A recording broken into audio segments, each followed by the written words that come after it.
Israel melancarkan serangan, Suriah mengecam, dan negara-negara Arab lainnya mengungkapkan kemarahan.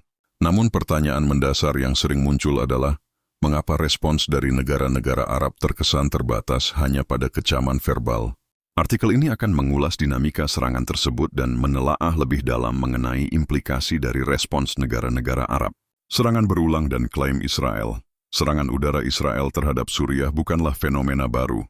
Frekuensi serangan ini meningkat signifikan sejak pecahnya perang saudara di Suriah pada tahun 2011. Israel secara konsisten menyatakan bahwa target mereka adalah instalasi militer Iran, gudang senjata, atau konvoi yang membawa persenjataan untuk kelompok-kelompok yang didukung Iran, seperti Hizbullah di Lebanon. Menurut klaim Israel, tindakan ini adalah langkah preventif untuk mencegah konsolidasi kekuatan militer Iran di perbatasan mereka, dan untuk menggagalkan transfer teknologi rudal canggih yang dapat mengancam keamanan Israel.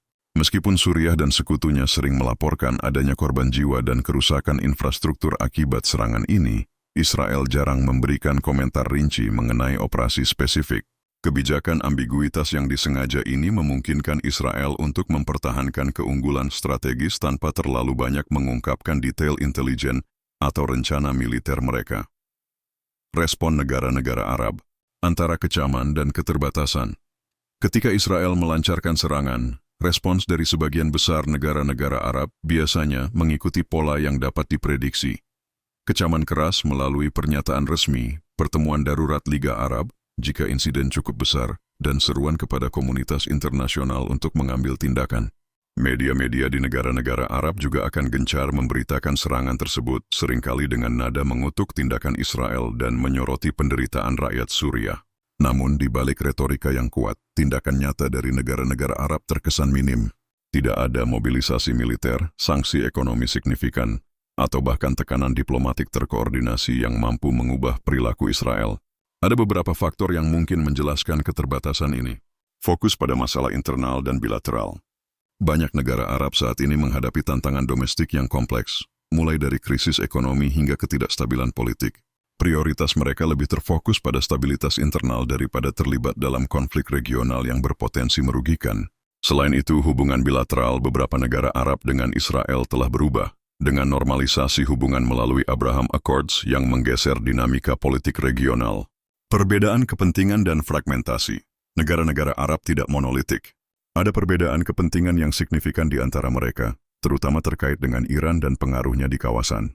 Beberapa negara, seperti Arab Saudi dan Uni Emirat Arab, melihat Iran sebagai ancaman regional utama dan mungkin secara diam-diam melihat serangan Israel terhadap aset Iran di Suriah sebagai langkah yang menguntungkan kepentingan mereka.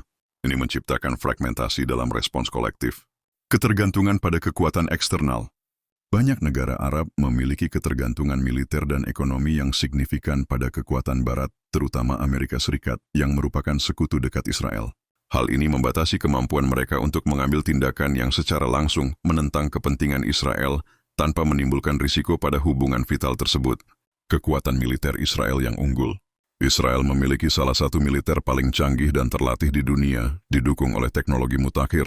Konfrontasi militer langsung dengan Israel akan menjadi risiko besar bagi negara-negara Arab manapun, mengingat potensi kerusakan dan korban jiwa yang akan ditimbulkan. Implikasi dan prospek ke depan pola Israel serang Arab marah. Ini memiliki beberapa implikasi penting. Pertama, hal ini menunjukkan bahwa Israel memiliki kebebasan bertindak yang cukup besar di Suriah, tanpa menghadapi konsekuensi militer atau politik yang serius dari negara-negara tetangganya.